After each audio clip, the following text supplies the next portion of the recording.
Everyone is obsessed with the idea of hiring more staff will fix burnout and overwork. But no one's asking this one question. Why do we still feel exhausted when we're fully staffed? In this video, I'll show you how to find at least 2 hours of wasted time in your day and how you can use those to start building another stream of income so you're not overworking yourself for a broken system. I'm Barbara Casanas, an occupational therapist, wife, and a mom of two. I've worked through every level of short staffing, from running full schedules to covering for multiple therapists in a day. I know how it feels to come home and still have documentation waiting. That's why I now help healthcare workers to find options outside of the broken system so they can have more time and energy for the loved ones without giving up their career. At least, not yet. When we were short-staffed, we're told to hang in there until things get better. But we know what happens. They don't. The same cycle repeats: shortage, hire, burnout, turnover, then right back to shortage again. So we end up taking more hours to make up for the chaos and reality because we needed the paycheck. But all that does is take more from the time from the people we're doing this in the first place. But what if there's another option? What if we could build another stream of income in just 2 hours a day while still working in healthcare? I know what you're thinking. With the kind of work we do, it feels impossible to find 2 extra hours in our day when we can even find 2 minutes for ourselves. So if you feel like there's no time for yourself, here's how you can find those 2 hidden hours in your day without adding anything new. Step 1.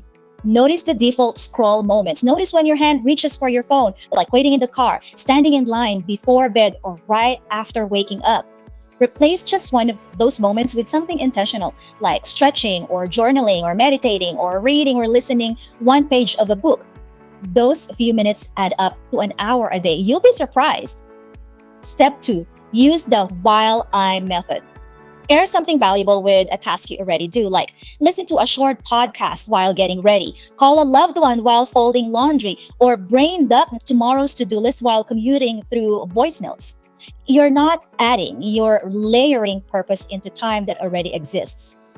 Step 3. Simplify one daily decision.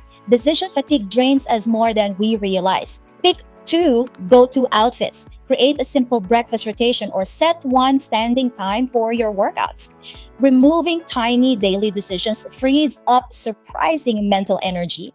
Now, this works because these steps reduce decision drag and mindless transitions, not by adding more hours or effort. And once you find even 2 hours a day, that's the time you can use to build something new for your future. For me, that was starting a digital business using a proven system that gave me a second stream of income while I'm still working in healthcare.